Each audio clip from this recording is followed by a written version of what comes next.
जय हिंद प्यारे बच्चों, सुप्रभात सभी को।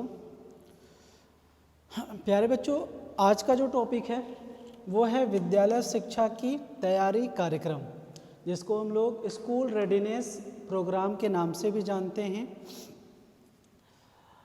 और स्कूल रेडीनेस प्रोग्राम की अवधारणा, कॉन्सेप्ट क्या है, इसको थोड़ा सा समझ लेते हैं, फिर आगे हम लोग अपनी चर्चा को आगे बढ़ाते हैं। ठीक है, तो विद्यालयोन्मुख कार्यक्रम एक पैरेटिंग प्रोग्राम है, जिसे पूर्व का मतलब पहले, जो स्कूल से जाने से पहले ये प्रोग्राम बच्चों के लिए तैयार किया जाता है। तो जिसे पूर्व स्कूली बच्चों की तैयारी को बढ़ावा देने के लिए डिजाइन किया गया है। यह कार्यक्रम बेसिक पेरेंट प्रोग्राम का पूरक है। बालकों की भाषा, पठन तथा सामाजिक कौशल को प्रोत्साहन के द्वारा विद्यालयोन्मुख कार्यक्रम में सुधार किया जाता है। जो बच्चे आंगनवाड़ी या बालवाड़ी केंद्र में आकर कक्षा 1 में प्रवेश लेते हैं, उनमें सीखने की क्षमता विकसित होती है। और यह कार्यक्रम जो होता है उन्हीं बालकों के लिए आयोजित किया जाता है जो स्कूल रेडीनेस प्रोग्राम, जो 3 से 6 साल के बच्चों के लिए, आयु के बच्चों के लिए शैक्षिक रूपरेखा है, तैयार किया गया है। कितने के लिए? 3 से लेकर के 6 साल के बच्चों के लिए। जब बच्चा अनौपचारिक परिवेश से मिलकर किसी नए परिवेश में जाता है तो उसकी प्रत्येक गतिविधि केंद्र बिंदु होती है। और यह कार्यक्रम किंडरगार्टन स्तर पर बालकों के लिए आयोजित किया जाता है। ठीक है, ये कहीं ना कहीं इसका कॉन्सेप्ट था। अगर मैं आप लोगों को 1-2 लाइन में अगर इसका कॉन्सेप्ट को समझाऊं तो ये निकल के आता है इसका निचोड़, कि स्कूल में जाने से पहले आंगनवाड़ी या बालवाड़ी एक योजना है, जिसके अंतर्गत बच्चों को क्या किया जाता है, वहाँ पर नाम लिखाया जाता है, सम्मिलित किया जाता है, जहाँ पर बच्चे जा कर के अपने भाषा का डेवलपमेंट करते हैं, पढ़ना सीखते हैं। वहाँ पर खेलने का भी वातावरण दिया जाता है, खेलते भी हैं, मित्रों का निर्माण करते हैं। जो भी सहपाठी हैं, जो साथ में पढ़ रहे हैं, वहाँ पर वो मित्र भी बनाते हैं। और एक पारिवारिक वातावरण उनको दिया जाता है, जहाँ पर वो कि कुछ समय व्यतीत करते हैं और पठन पाठन क्रिया भी करते हैं। तो ये प्रोग्राम है, और इस प्रोग्राम को प्रोत्साहन करने के लिए आप देखेंगे तो कहीं ना कहीं ये प्रोग्राम स्कूल रेडीनेस प्रोग्राम है, जो कि 3 से 6 साल तक के बच्चों के लिए बनाया गया है। और ये ऐसी शैक्षिक रूपरेखा निर्मित की गई है जिसमें कि बच्चे आकर के स्कूली शिक्षा के लिए तैयार होते हैं, या तैयार किया जाता है यहाँ पर। और यहाँ पर बच्चों के लिए खेलने से संबंधित तमाम सामग्रियों का निर्माण किया जाता है, वहाँ पर मौजूद रखा जाता है, जहाँ पर बच्चे खेलते कूदते हैं। वहाँ पर एक शिक्षिका होती हैं जो बच्चों को सिखाने के लिए प्रेरित करती हैं, सिखाने से संबंधित तमाम क्रियाएं करती हैं, उसको गा करके खेल मेथड से तमाम ऐसी क्रियाएं करती हैं जिससे कि वो सीखते हैं। एक दाई रहती हैं जो बच्चों के लिए रखी जाती हैं, उनको पानी पीना है और बाथरूम लगा है ना, शौच की सुविधाएं भी वहीं कराती हैं। उसके साथ साथ आप देखेंगे कि बच्चों को उतना टाइम तक विद्यालय में रखना, बैठना, ये बड़ा मुश्किल काम होता है। और ये पहले उसी आंगनवाड़ी या बालवाड़ी में ही कहीं ना कहीं सीखते हैं, क्योंकि छोटे बच्चे होते हैं, छोटे बच्चों को कुछ समय तक क्लासरूम में बैठाना बड़ा मुश्किल काम होता है। तो ये कार्यक्रम के अंतर्गत स्कूल जाने से पहले ही आंगनवाड़ी में कहीं ना कहीं बच्चों को बैठाना, उनकी गतिविधियों को आगे बढ़ाना, ये सारी चीज़ें कहीं ना कहीं इस कार्यक्रम के अंतर्गत रखा गया है।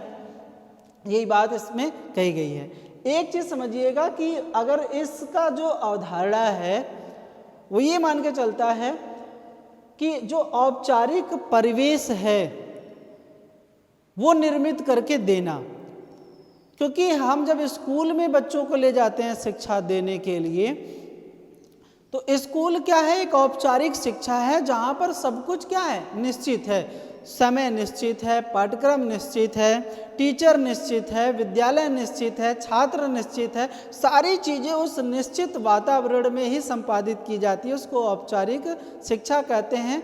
तो उस परिवेश में ले जाने से पहले बच्चों को क्या किया जाता है, समायोजन करना सिखाया जाता है, कि पहले ही अगर वो समायोजन करना सीख जाएंगे आंगनवाड़ी या बालवाड़ी में, तब वो स्कूल में भी अपने आप को एडजस्टमेंट कर पाएंगे। इसके लिए आप देखे होंगे कि सहयोग किसने किया, इसके लिए एक नाम आता है, मैं यहीं पे लिख दे रहा हूँ। प्रोग्राम बनाया गया राष्ट्रीय शैक्षिक अनुसंधान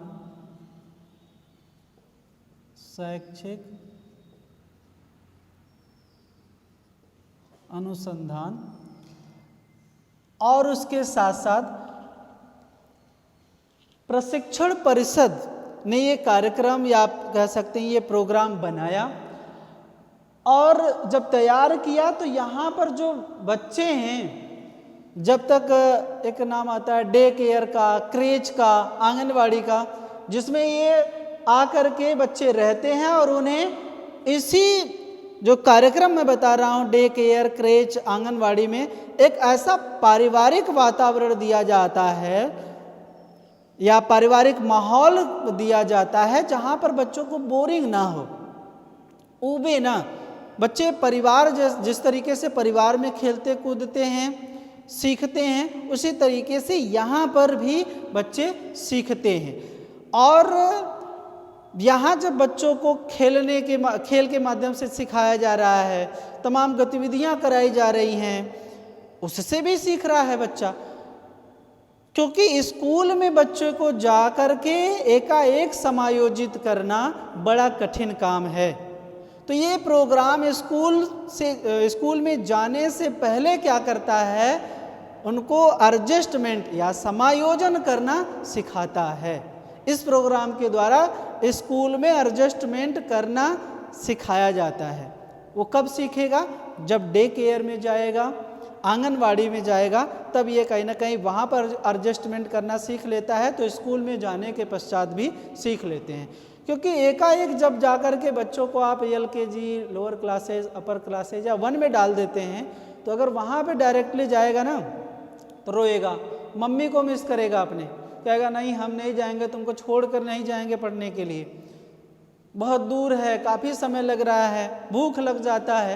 ये तमाम प्रकार की चीज़ें होती हैं जिसकी वजह से बच्चा क्या होता है, उस विद्यालय में जाने के लिए उतना तत्पर नहीं हो पाता।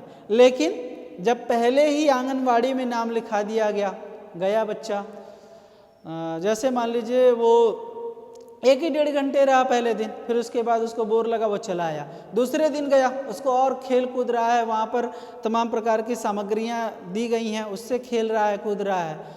बच्चे जब समूह पाते हैं ना, तो वहाँ काफ़ी टाइम बीत जाता है, उनको पता नहीं चलता है। खेल के माध्यम से वो कहीं ना कहीं खेलते रहते हैं, आपस में बातचीत करते रहते हैं, और उसके साथ साथ उनके स्वास्थ्य के भी ध्यान रखी जाती हैं, जिसके उनको सतुआ दिया जाता है, दलिया दिया जाता है, और भी बहुत सारी सामग्रियाँ दी जाती हैं ताकि वो खा करके अपना पोषाहार भी उनको मिलता रहे और वहाँ पे टाइम भी व्यतीत करें।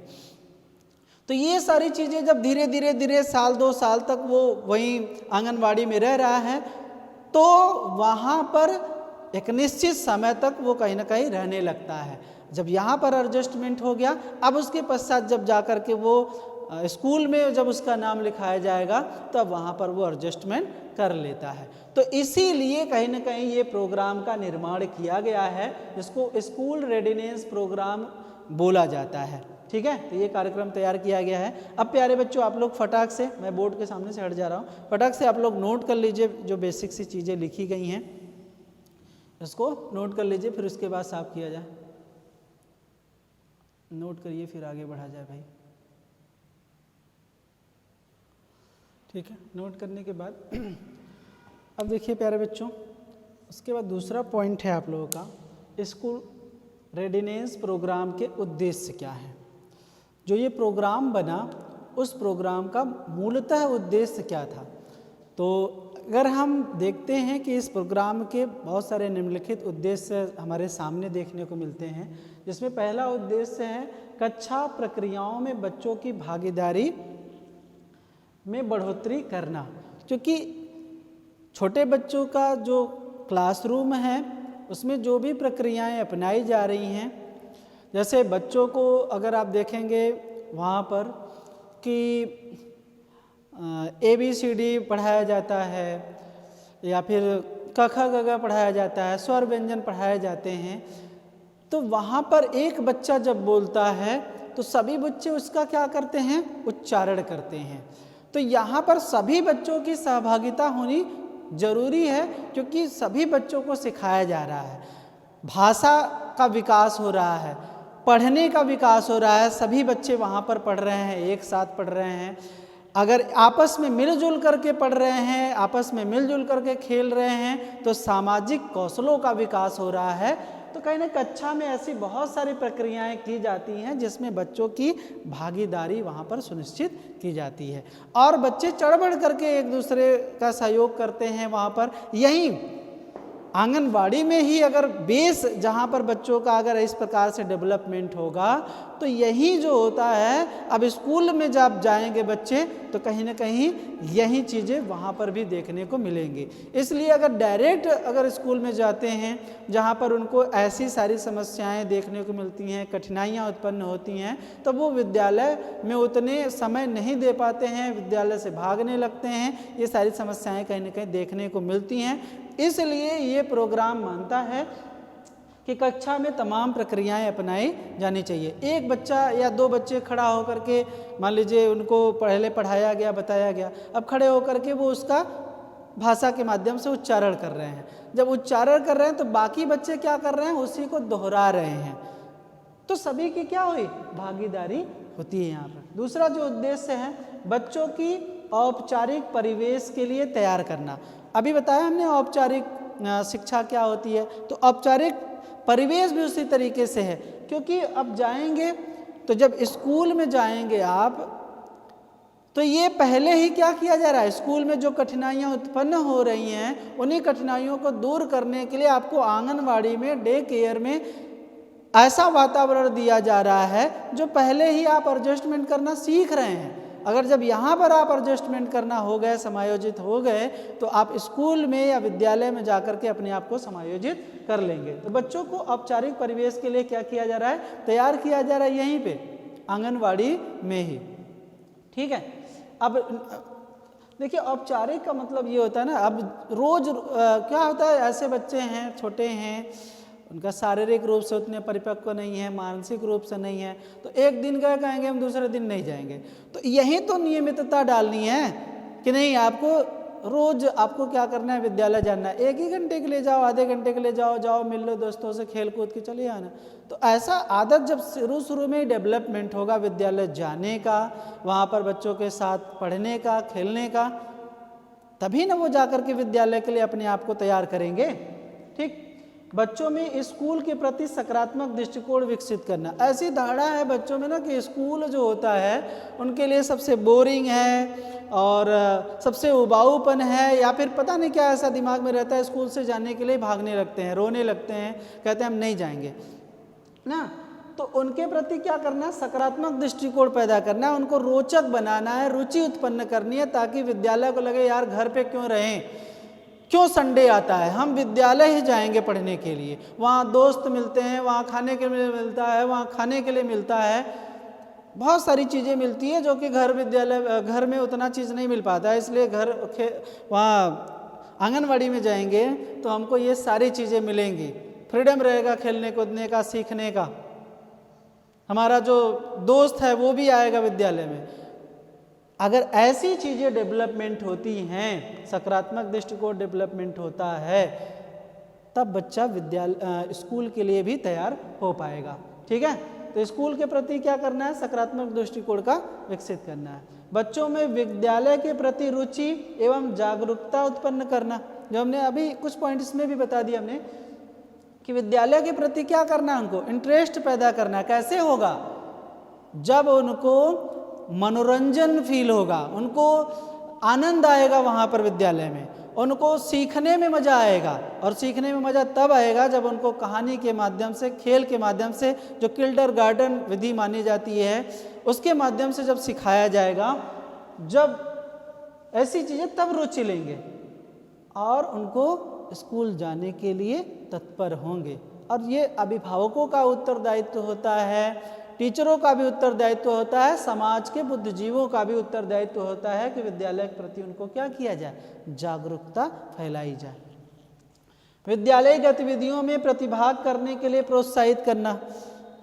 बहुत सारे आप देखेंगे विद्यालयों में गतिविधियां अपनाई जाती हैं या क्रियाकलाप कराई जाती हैं, जिसमें अगर कहा जाए कि मान लीजिए कि कुछ भी है, 2 अक्टूबर हो गया, 26 जनवरी हो गई, 15 अगस्त हो गया, तो उसमें बच्चों को मान लीजिए गांधी जी बनना है तो गांधी जी बने, अटल बिहारी वाजपेयी बनना है तो वो बने, बाबा भीमराव अम्बेडकर बनना है तो वो बने। तो ये जब सब वहाँ प्रतिभाग करेंगे, अपने आप को सम्मिलित करेंगे, पार्टिसिपेट करेंगे, तभी कहीं ना कहीं वो सीखेंगे। और ये प्रोत्साहित उनको करना है। आप देखेंगे कि छोटे बच्चे ना उस तरीके का पहनावा पहनते हैं, उस तरीके का बोलने का प्रयास करते हैं, उस तरीके का एक्टिविटी करते हैं ना, ये धीरे धीरे डेवलपमेंट होती है। उस तरीके का मूछ लगा लेंगे, उस तरीके का दाढ़ी लगा लेंगे, उस तरीके का बाल लगा लेते हैं, तो ये कहीं ना कहीं जो भी आपके कह सकते हैं प्रतिभाग होते हैं, उनके लिए बच्चों को प्रोत्साहित करना पड़ता है।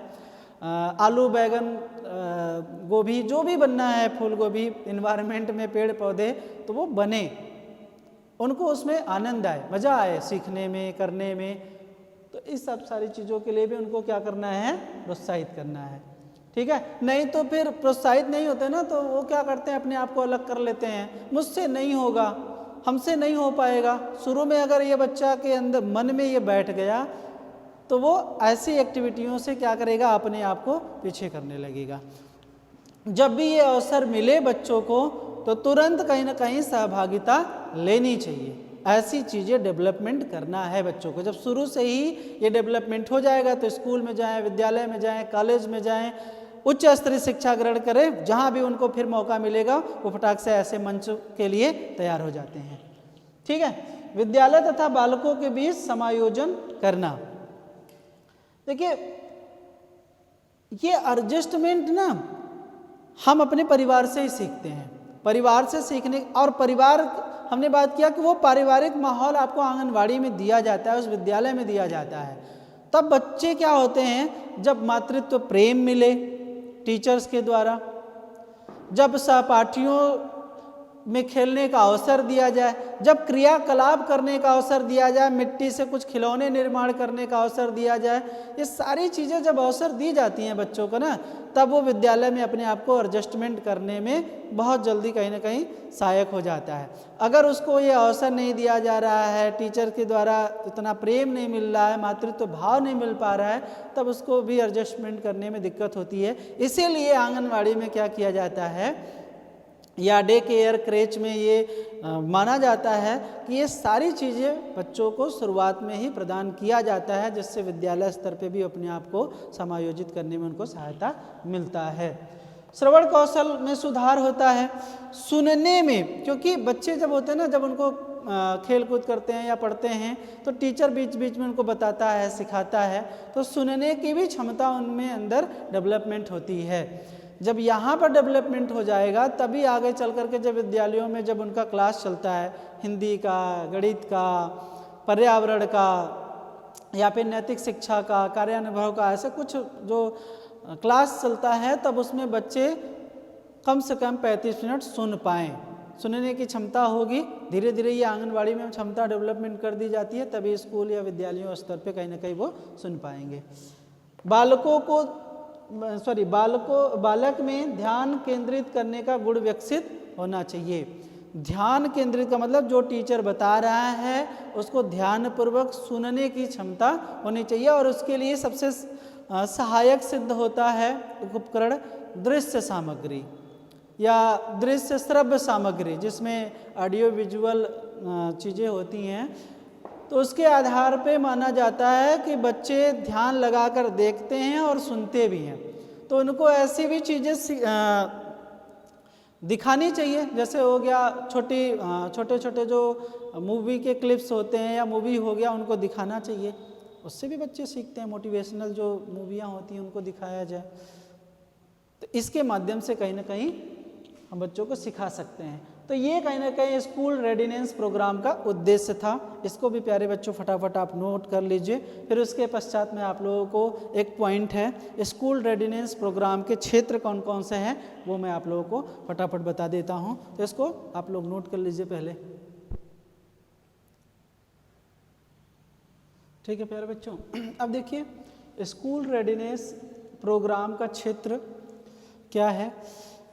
तो अगर आप देखेंगे स्कूल रेडिनेंस जो प्रोग्राम था, इसका क्षेत्र भी कुछ बहुत ज़्यादा विस्तृत नहीं था, लेकिन फिर भी अगर देखा जाता है तो विद्यालय में पहुंचने से पहले जो बच्चों के लिए पूर्व में तैयारी एक तरीके से किया जाता है, तो उसके अंतर्गत भी बहुत सारे क्राइटेरिया रखे गए।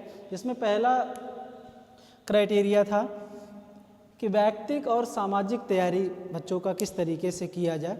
जिसमें पहला तैयारी करने का बात किया जब जाता है तो ये था कि बालक जो थे वो निजी कार्यों के लिए तत्पर हो जाएं, जो उसके कार्य हैं वो अपने या कह सकते हैं अपने आधार पर या अपने खुद का विवेक या बुद्धि का प्रयोग करके उस कार्य को कर ले। जैसे घर के लिए बहुत सारे टीचर्स होमवर्क देते हैं, तो वो होमवर्क करने की क्षमता उस बच्चे के अंदर आ जाए, या फिर लिखने या लेखन की जो क्षमता है वो डेवलपमेंट हो जाए, पढ़ने की जो क्षमता है वो डेवलपमेंट हो जाए व्यक्तिगत रूप से। ठीक है, उसके साथ दूसरी जब बात करते हैं हम लोग कि जो डेवलपमेंट हो, तो बालकों में संयम, धैर्य धारण करने की भी क्षमता होनी चाहिए। संयम का यहाँ पर अर्थ ये है कि अगर मान लीजिए आंगनवाड़ी में टीचर कुछ भी पढ़ा रहा है या फिर बता रहा है, तो वो 20 मिनट 10 मिनट 25 मिनट कम से कम कक्षा में बैठ करके बातों को सुन सके, धैर्य धारण किया रहे। ऐसा नहीं है कि बच्चा बहुत ज़्यादा 1 2 ना बाथरूम के लिए बोलता रहे या बाहर ही जाने के लिए या खेलने के लिए ही तत्पर रहे, ऐसी चीज़ें न हो। ठीक है, तो ये संयम और धैर्य की भी धारणा कहीं ना कहीं डेवलपमेंट हो जानी चाहिए। उसके साथ साथ दूसरे व्यक्तियों का आदर सम्मान करने की भी भावना यहीं से बेसिक या कह सकते हैं जो बुनियादी है उससे वहीं से स्टार्ट हो जानी चाहिए। क्योंकि अगर आप बड़ों को आदर देना नहीं सीख पाते, जैसे होता है ना झूठ मत बोलो, ये भी बच्चों को सिखाया जाए। जो नैतिक कर्तव्य हैं उसको बारे में भी बच्चों को यहीं से स्टार्ट करना चाहिए। नेक्स्ट जो है वो व्यक्तिगत रूप से या सामाजिक रूप से जो तैयारी करने की बात की जाती है कि बालकों में दूसरे लोगों का सहयोग करने की भावना भी डेवलपमेंट होनी चाहिए। क्योंकि अगर परिवार में कोई भी सदस्य आपसे अगर कहता है कि बेटा एक गिलास पानी लाओ, तो ये नहीं कि हमसे नहीं होगा, हम नहीं ला सकते, ये चीज़ें बच्चों में नहीं होनी चाहिए। अगर बड़े आपसे कुछ भी कह रहे हैं तो अगर आपसे सहयोग हो सकता है, पानी आप ला सकते हैं तो ला दीजिए, या कोई भी सामग्री जब मंगाई जा रही है तो बच्चा दौड़ करके उसको पूरा करे। ऐसी चीज़ें बच्चों के अंदर डेवलपमेंट होने चाहिए। उसके साथ साथ विशिष्ट कह सकते हैं, विशिष्ट नहीं, अगर एक शब्द में क्या कहा जाए तो अच्छे आचरणों का डेवलपमेंट बच्चों के अंदर होना चाहिए। ठीक है, अच्छे आचरण का यहाँ पर जो तात्पर्य है वो ये है कि जिस इन्वायरमेंट में वो है अपने आप को एडजस्टमेंट कर ले। ठीक है, दूसरे से झगड़ा न करे, गाली गलौज न करे और सीखने के लिए तत्पर हो। ये अच्छे आचरण होते हैं जो जहाँ भी वो बच्चों के साथ रह रहा है वहाँ पर मिलजुल करके मित्रवत व्यवहार करे। तो ये कहीं ना कहीं बच्चों के लिए अच्छे आचरण होने चाहिए। व्यक्तिगत रूप से या सामाजिक रूप से ये तैयारी की बात यहाँ पर की जा रही है स्कूल रेडीनेस प्रोग्राम के अंतर्गत। दूसरी जो तैयारी है वो है एकाडमिक तैयारी। अब एकेडमिक तैयारी में टीचर जो बच्चों में डेवलपमेंट करना चाहता है कि जो पहले से वो शब्द भंडार सीख के आया था उसके अब जब सिखा रहा है आंगनवाड़ी में तो उसके शब्द भंडार में क्या हो जाए, वृद्धि हो जाए। पहले वो 50 शब्द को जानता था तो सिखाने के पश्चात वो 100 शब्दों को जान जाए, 250 शब्दों को परिचित हो जाए। बच्चों में अच्छे गुणों का डेवलपमेंट यहाँ पर होना जरूरी है। तीसरी महत्वपूर्ण बात एकेडमिक रूप से कि बच्चों को सुनने की क्षमता डेवलपमेंट कराई जाए। और अगर अगले क्रम में हम लोग बात करें तो बच्चों को पुस्तक पढ़ने की क्षमता भी डेवलपमेंट हो जाए। उसके साथ साथ बच्चों को पुस्तक पकड़ने की भी शैली से परिचित कराया जाए। जैसे कि बहुत सारे बच्चे पुस्तक पढ़ते जब हैं तो एकदम नज़दीक से पास से पढ़ते हैं, बहुत सारे लोग बहुत दूर से पढ़ते हैं, तो ऐसी चीज़ें नहीं होनी चाहिए। पुस्तक पकड़ने का जो तरीका है, मेरे पास कोई पुस्तक तो है नहीं, एक मिनट, मान लीजिए कि यही एक पुस्तक है ना। अब इस पुस्तक को पकड़ने के लिए बच्चों को ये बताया जाए कि पहले तो पुस्तक में कड़ी दफ्ती लगाई जाए और उसके पश्चात इस तरीके से, आप लोग सामने देख पा रहे होंगे, इस तरीके से पुस्तक पकड़ी जाए। 3 फिंगर आपके पीछे रहेंगे और 2 फिंगर आपके इस तरीके से आगे रहेंगे। और इस तरीके से सपोर्ट के लिए, अगर ये आपका बहुत ज़्यादा ऐसा लूज है, गिर जा रहा है, तो आप सपोर्ट के लिए इसको इस तरीके से पकड़ सकते हैं। बाकी जो पकड़ने का तरीका होता है, इस तरीके से इतनी दूरी पे आप उसका उच्चारण करें, ठीक है। और अक्षरों का आकार का पहचान करना या अक्षरों का जो एक निश्चित आकार है उसमें लिखना भी आपको आना चाहिए। जैसे हिंदी के लिए आप देखे होंगे कि ये लाइनिंग बनी रहती है बच्चों को कॉपी पे ऐसा, तो अभी तो कॉपी मिलेगा नहीं, लेकिन फिर भी एक मैं अगर कहूँ कि जो आकार है लिखने का या फिर अक्षरों के आकार की पहचान की जो बात की जाती है तो वो चीज़ें आनी चाहिए। लिखने के संदर्भ में अगर मैं कहूँ तो लिखने के लिए मान लीजिए क लिख रहे हैं, ये आपका है, तो इतने में आपको क लिखना चाहिए, ताकि यहाँ जो मात्रा चढ़ाना है या यहाँ पे जो मात्रा चढ़ाना है ऊपर से इन दूरी पे हो, तो कहीं ना कहीं आप अच्छे तरीके से मात्रा चढ़ा सकें, ठीक है। तो ये चीज़ें भी आपके अंदर होनी चाहिए। अक्षरों का पहचान कर लें, अक्षरों को लिख लें आप अच्छे ढंग से, ठीक। और उसके पश्चात दृश्य जो उपकरण है या श्रव्य जो उपकरण है उसमें समन्वित या समायोजन स्थापित आप कर लें। ये चीज़ें कहीं ना कहीं एकेडमिक तैयारी बच्चों के अंदर कराई जाती है। उसके बाद है संज्ञानात्मक कौशलों का विकास। ये प्रयास किया जाता है कि बच्चों में संज्ञानात्मक कौशलों का डेवलपमेंट हो, जिसमें रटने पर उतना बल आज के समय में तो नहीं दिया जाता है। पहले के समय में रटने पर बल दिया जाता था। आज ये होता है कि मेमोरी में आप क्या कर सके, जो भी चीज़ें बताई जा रही हैं उसको फिट कर सके, रटे नहीं बल्कि समझने पर बल दे, ठीक है। तो यहाँ पर जो प्रयास किया जाता है कि मानसिक स्तर में उन्नति करना, मानसिक स्तर में वृद्धि करना, ये तभी हो सकता है जब आप इस लेवल पे बच्चों को कुछ जो भी चीज़ें सिखा रहे हैं। जैसे ये आप बच्चों को गिनती पहाड़ा सिखा रहे हैं तो पहले आप देखिए इसी तरीके से उनको बताया जाता है। दृश्य उपकरण मान लीजिए दिखाया गया, ठीक है, और बच्चों से पूछा गया कि ये क्या है और कितना है, तो दृश्य को देखें और समझे थोड़ी सी, ये नहीं कि रट लिए 3 है। अगर इसी में हमने कह दिया कि मान लीजिए संकेत, उसके बाद अब ये कह दिया, इसको हटा दिया, तो ये क्या है, तो रटे रहेंगे तो इसको नहीं बता पाएंगे। तो इसलिए जो भी संकेत के रूप में है, दृश्य के रूप में है, उसको वहाँ पे वो समझें, तो अपने मानसिक स्तर को ऊंचा उठाएं समझ करके, ठीक है। सृजनात्मकता का विकास करना। तो प्रोग्राम के माध्यम से बच्चों में सृजनात्मकता, नई चीज़ों का सृजन करने का, निर्माण करने का कौशल डेवलपमेंट यहाँ पर कराया जाता है।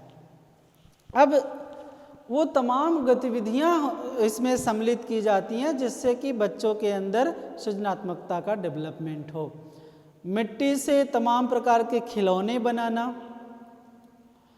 या फिर फल फूल सब्जी निर्मित करना मिट्टी से ही, उसके साथ साथ कागज से तमाम प्रकार के नाव बना करके चलाना, या फिर आप देखे होंगे कि गांव में एक बजड़ी होती है, बजड़ी के जो चीप होते हैं उसको निकाल करके उससे चारपाई बनाना। तो ऐसे बहुत सारी सामग्रियां निर्मित करते हैं जो प्रथम बार पहले निर्मित करते हैं। तो उसमें ऐसा अवसर दिया जाए जिसमें सृजनात्मकता का निर्माण हो सके। ठीक है। और आप देखे होंगे कि बच्चों को कागज को मोड़ करके भी तमाम प्रकार की आकृतियों का निर्मित किया जाता है। तो ऐसे बच्चों को आपको यहाँ पर ऐसी चीज़ें अवसर देना पड़ेगा जिससे कि वो नए नए वस्तुओं का, नए नए चीज़ों का निर्मित या निर्माण कर सके। तो ये सारी चीज़ें कब कराई जाती हैं, गतिविधियाँ कब कराई जाती हैं?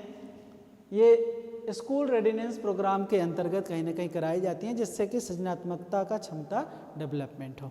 ठीक है। ये प्यारे बच्चों, इसको पॉइंट्स को नोट कर लीजिए फटाफट, फिर उसके बाद एक पॉइंट रह जाएगा आप लोगों का। नोट कर लिया आप लोग?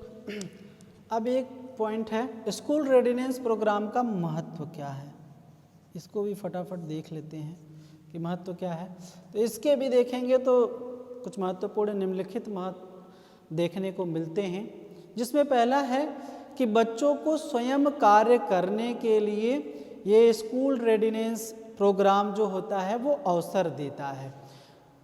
और दूसरा जो महत्व देखने को मिलता है कि बच्चों के अंदर सृजनात्मकता का विकास करने का अवसर देता है, दृश्य के रूप में सीखने का अवसर देता है, श्रव्य सामग्री के माध्यम से सीखने का अवसर देता है, खेल के माध्यम से सिखाने का अवसर देता है। उसके साथ साथ आप देखेंगे तो विद्यालय में ऐसा परिवेश निर्मित करके देता है जो कि उसको पारिवारिक वातावरण जैसा लगे, जो उसमें विद्यालय आने के लिए रुचि उत्पन्न हो। मनोरंजन के माध्यम से सीखने पर उसको बल दिया जाता है। उसके साथ साथ सामाजिक भावना का डेवलपमेंट होता है, जहाँ पर विभिन्न क्षेत्रों से विभिन्न वर्ग के बच्चे वहाँ पर आते हैं और अधिगम की प्राप्ति करते हैं। तो इसलिए स्कूल रेडिनेंस प्रोग्राम अपने आप में काफ़ी महत्वपूर्ण स्थान रखता है। तो प्यारे बच्चों, आज का जो टॉपिक था विद्यालय शिक्षा की तैयारी में कार्यक्रम, जिसके अंतर्गत हम लोग पढ़ रहे थे स्कूल रेडिनेंस प्रोग्राम।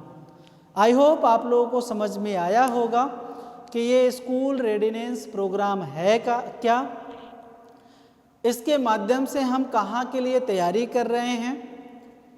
कि अगर जाते जाते एक लाइन में आपको समझा दूं कि स्कूल में जाने से पहले उनकी जो समस्याएं उत्पन्न होती हैं स्कूल में जाते समय, पढ़ते समय, उन समस्याओं को दूर करने के लिए कहीं ना कहीं स्कूल रेडिनेंस प्रोग्राम बनाया गया है, ताकि वहाँ विद्यालय में जाकर के बच्चे अपने आप को एडजस्टमेंट कर सके। तो आई होप आप लोगों को समझ में आया होगा। जो महत्वपूर्ण बातें थे मैंने नोट्स के रूप में आप लोगों को बोर्ड पे लिख करके भी दे दिया, और आप लोगों को अगर ना समझ में आए तो आप लोग कमेंट करके पूछ सकते हैं। तो प्यारे बच्चों, आज के लिए इतना ही था। नेक्स्ट हम लोग मिलेंगे संपूर्ण साक्षरता अभियान के अंतर्गत हम लोग टॉपिक पे चर्चा करेंगे और इसको देखेंगे कि संपूर्ण साक्षरता अभियान है क्या। ठीक है, धन्यवाद। जितने भी पॉइंट्स है पहले नोट कर लीजिएगा आप लोग।